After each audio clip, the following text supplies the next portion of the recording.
Hello there, welcome along, Nigel here with you, Nigel's Modelling Bench. And here we have the brand new Royfield model, kit number 5129. It's the M109A7 Paladin, and it's 155mm self-propelled howitzer. It's an awesome thing, a lovely bit of kit. When I did my review of this kit a couple of days ago, in fact it was yesterday, I was talking about the Israeli versions and all that. I hadn't realised, thick old me, I hadn't realised the A7 version is actually based on like the M10 chassis or whatever. So this basically has the same tracks as like a Bradley, a late model Bradley.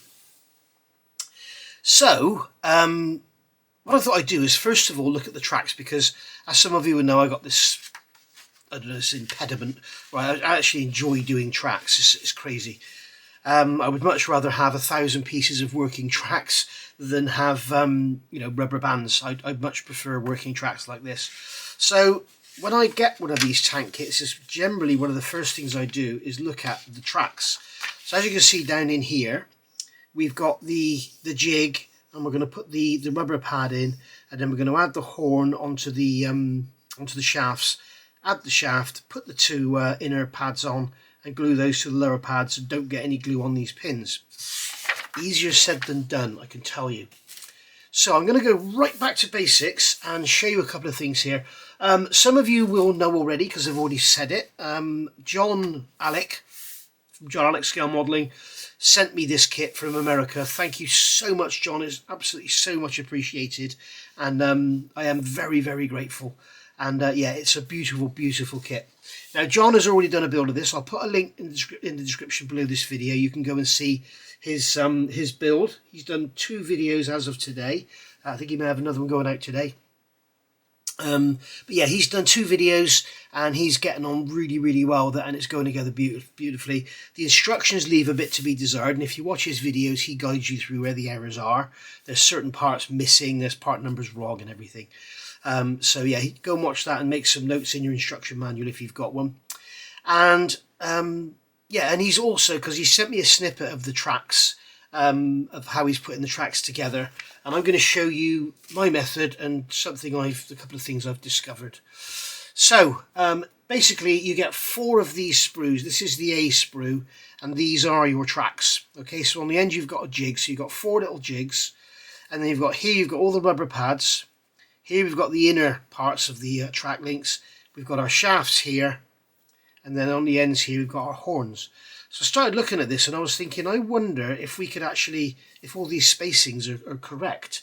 So basically, if you remove a horn and these, okay, so I've got some in little cups here. So we've got a horn there, and we've got a spindle there. Okay, what you can do is come along with, don't use God hands. I'm going to use my Tamiya nippers here and come in as close as I can. Okay, and I'm going to cut the sprue gates away from these horns, trying to keep them as straight as possible. Okay, and then just take this is a 400 grit sanding stick, and lightly sand, very lightly, just to remove any sprue gate or anything that's on there. Alright, and then what you'll find is that's only got 4 on it. I didn't experiment with one. Trust me to get that one out first. So you can see here we've got 5, all the sprue gates are cut away, and you can see that I can put this together and it all lines up. Alright, so what I can do is come along with some extra thin, and I'll put a drop of extra thin on there, and I'll put a drop of extra thin on there, and just doing the ends. And then we'll come along with this one, drop it on, and you'll see why I'm only doing the ends. It's because we can basically position everything. So just look at the ends and just get them positioned correctly. I'm sorry about my disgusting nails, guys. I've had a right good old go at them last night by the look of it. I don't know if I do it in my sleep or what, but yeah, I bite them. So I'm just going to nudge that one across, just like so. Okay, and then if I grab a pair of tweezers, I can give them a little squeeze just like so. Okay, and I'm just going to literally leave it a few seconds for that to bite. I'm going to put that one back in its pot out of the way, and then once it's had a few seconds to bite, we can come along and put quite a largish drop in there, because there's a lot of surface area and I want them to be really solid on there. I want them to be glued down really well, and just give them a little squeeze in the middle just to get it all together. So you can see now why I did the ends first, just to get it all lined up, and then basically just look down on it and square it up so everything's nice and square. Okay, and then just put that to one side and leave it to dry. And once it's dry, I'll put that one over there out of the way. Once it's dry, you've got this, and you can see it's quite rigid. And we can come along now with our little nippers again, and we can literally just cut away two at a time, and then remove that sprue gate from there, or sprue should I say. Those two there, and then we'll come in from the other end. There we go, and then once again with your sanding stick, very lightly just sand across the top, just to remove any sprue gate. Alright, so we've got that now, and what I've noticed is if you've got the jig, these are the correct spacing, sorry, that way around, these are the correct spacing to fit into the jig. Now what I've done here, I've got two jigs, I've glued them together and I've glued them to a piece of plastic card. Okay, and the reason I've done that is I can put the part in the middle there, I've got spares on the ends, and it'll be easier for putting them together when we need to start joining sections together. But you can see that if you leave them attached to the sprue, the spacing is perfect to fit in the jig. Okay, so what we can do now is take some pads. Now the rubber pads come on the sprue, and as you can see, they're only attached on one side. Alright, so that's really cool. So what I've done here is cut the sprue out of the sprue, so we've got these sorts of trees, and then what I'm doing is taking these cutters and I'm coming in the middle of each of them, alright, just like this.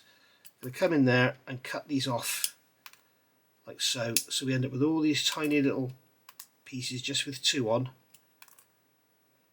Alright, and then what we can do is come in with our God hands, because God hands, the way they work, you have a cutting edge, which in this case is this edge is the cutting edge, and this case is flat. So this is almost like an axe going down onto a block. Okay, think of a meat cleaver going down onto a cutting board. This is your cutting board, this is your meat cleaver. So what we can do is come into here, and we can push this God hand cut nipper up against there and cut that off and leave hardly any sprue gate whatsoever. Okay, and then do the same on this side. Alright, and then that goes in the bin. The reason I've cut them off the sprue is, as you can see, I can get into that one, but then with this sprue in the way, I can't get into that one. And that's why I've cut them off into twos, so that I can basically get in there and cut them off. And that is the, if there is a downside, that is the one downside to God hands. You can only really use them properly one way as they were designed. So I'm going to put the cutting edge hard up against the edge of the part, cut. Okay, and then again put the cutting edge hard up against the edge of the part, cut. And that's the sprue gates, and that's your pads. Okay, so we've got some pads here. So what I'm going to do, I'm going to grab some nice tweezers and get those pads into there, and then I'll come back. Okay, so I've got some nice tweezers now. These are the God Hand PSSH tweezers. They're really, really nice. I get these from brooksmodels.com, and the God Hands, the nippers come from there as well. And if you go to brooksmodels.com, go and have a look on their website, look at all the God Hand tools, and whatever you buy, between £15 and £50, if you use the code NMB10, that's Nigel's Modelling Bench 10, you'll save 10%, and if you use the code NMB20, when you spend over £50, you'll save 20%. So it's quite a saving. And they're brilliant for doing little jobs like this. They're absolutely brilliant. So when you look at these rubber pads, you can see on one side there is a raised area as opposed to this area. They They both have raised areas on. This one's thicker than this one, and that goes on the inside. Okay, so they're going to be adjacent to the horn. All right, so when they go together, as you can see, they go like that, with that large lump facing the center. Right, so now what we can do is come along with all this still attached to the sprues and everything. On the back of here you will see we have the ejector tabs on here, and they're going to be used to our benefit, because what we can do here is place this down on top of these pads that we've just fitted. Okay, we can push that down into position like that. Alright, and we can take a couple of clothes pegs and we can place one clothes peg on there, one clothes peg on there. Now what I've done here, I've added 10th thou plastic card on either side. Where I've glued this down onto this piece of plastic card, if I'd known beforehand, I would have actually just removed 10th thou from the back, or 0.25 millimeters. But what you can do is just sand where you've got your jig here. If you're going to glue it down to a piece of plastic card like I have, just sand a little bit of material off the back, because otherwise, if you don't have that on there, when you clamp it down, it tends to pull them down and they go into a bow. But you can see now we've got that like that, and we can hold it and play with it and everything, and nothing's going to fall apart. It's all clamped together. Okay, so now we need to add the final part, which is the inner part of the track link. And as you can see when they're on the sprue, these have a sprue gate on either side. So again, what I've done is cut these out. Okay, and then what I can do when they're like this is just take my sanding stick and just gently sand over the end to get rid of any remaining sprue gate, and just have a look at the end ones or something and check they're okay. Once you're happy, then you're good to go. And then once again, we'll cut these up into little pieces.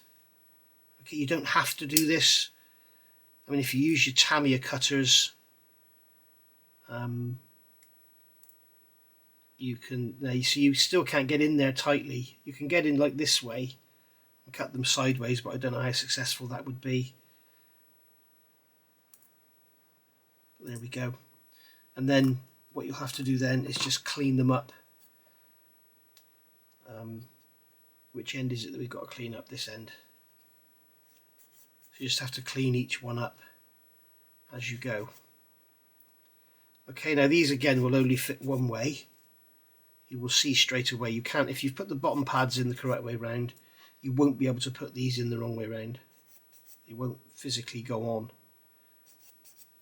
Okay, so I've got some here which I prepared earlier. So what we can do now is take these, and these basically go on. You can see that on one side you have like a cutout and a bolt head that faces out. Okay, alright, so that's going to go in there like that. But first of all, we need to put some glue in there. Now, I've tried this and experimented and made a right mess. I see John's got away with it. He's used extra thin. I can't use the extra thin and get away with it. It doesn't seem to work. So what I've got is my Tamiya white top. What I'm doing is removing most of the glue from the brush. I have actually thought about using a CA gel, but what we could do is just come in with a drop in the middle there, just like so, and then drop that on, just like that. Job done. Okay, and then we'll do the same on the other side. Just put a drop in there. As you can see, it is extremely fiddly and it is extremely easy to mess up. But if you get it right, they are lovely. But it is extremely difficult to get it right, unfortunately. So there you go. So that's that on there like that.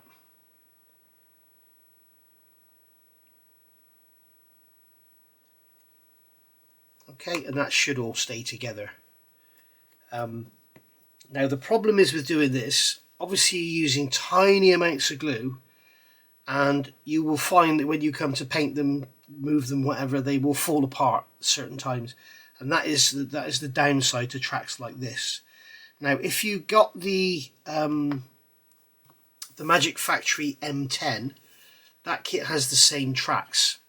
Now, in that kit they use metal pins for the assembly, which is much nicer than this. Okay, you end up with a far stronger and easier to assemble track set. It's got more parts, but it's a lot easier to assemble. You just put a film on or something, or just turn your mind off, dunk, and just do it. And that's the best way to go. For this one, I've actually ordered the ET model aftermarket tracks.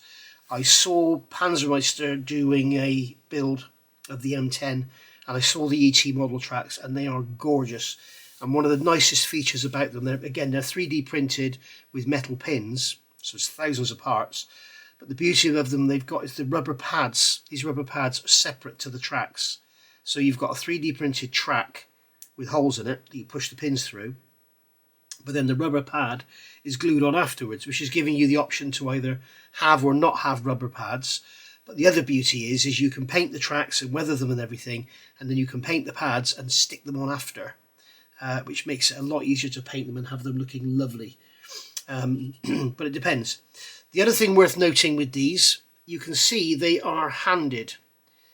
You can see that one side has one sprue gate and one side has two sprue gates on the end of these parts here. And what you can see is on the end of here you have detail. You have detail on here, which is very nice indeed.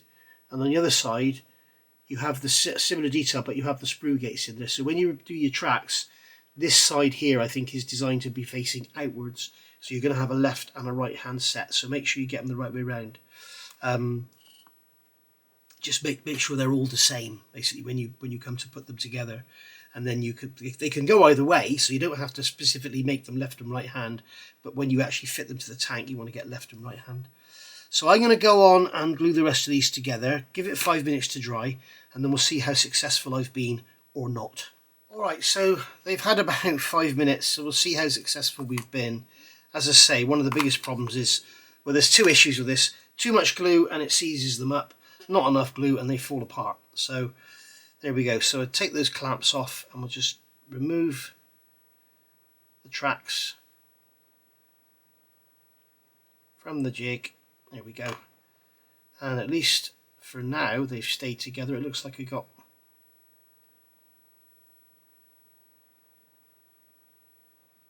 I'm not sure if they're going to stay together or not, we shall see.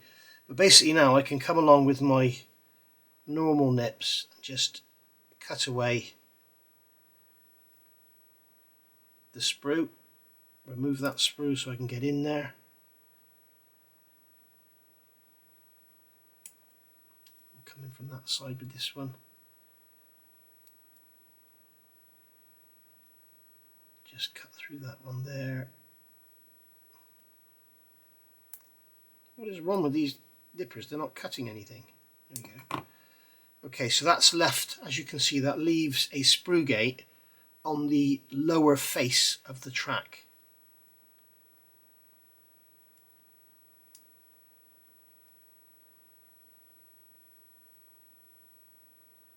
And there we go.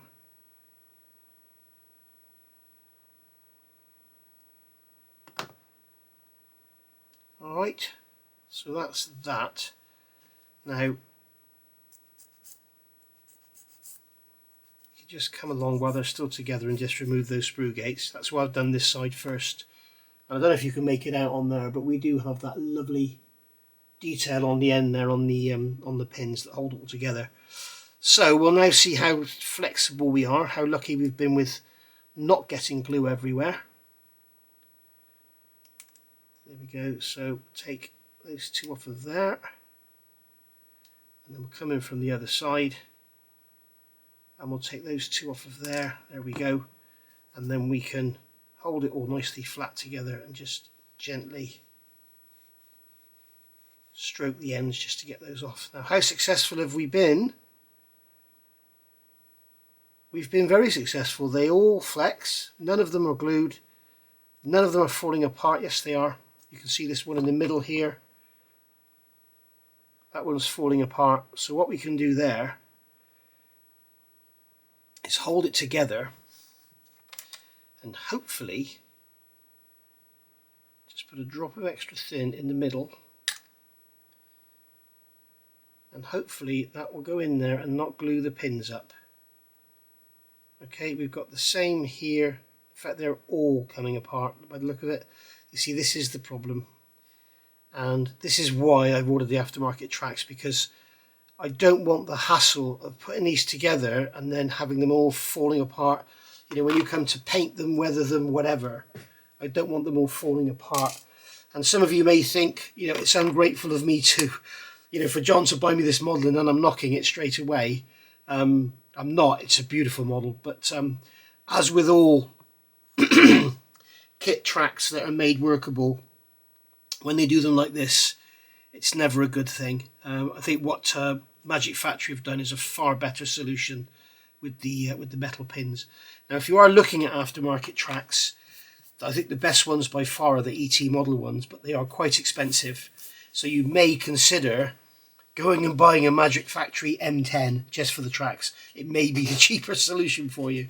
They're not as nice as the ET model tracks, obviously, and they don't have the separate rubber pads, but they are better than these. I don't know how else they could have done this other than using metal pins. I think what I'm going to do is just try something, because it's worth experimenting, isn't it? Because then you don't have to. I'm just going to get a drop of extra thin quick setting and rub it over the end of each link. And the reason I use the quick setting is you'll find that if you do get any glue on anything with quick setting, it tends to snap away a lot easier than, because it doesn't make a goo like the extra thin does. It'll be a lot easier to break away. I've said this on many builds I've done. Unfortunately, you can't assemble them with the extra thin quick setting because it dries too fast. Oops. Can't me see which side I was doing now.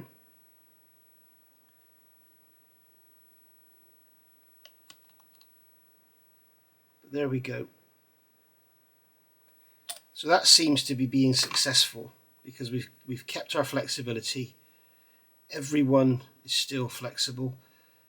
The way to look at it is, when you have the track like this, you should be able to move the horn independently of the link. So we can see that that one there, it would appear that one there is glued to this one here is glued to this link by the look of it. So what we can do is hold that on the end and then move the track around it until it frees off. There we go. Alright, so as you can see, all that work, I don't know how long this video's been, and I've got basically 5 links, and we've got to do 89 per side.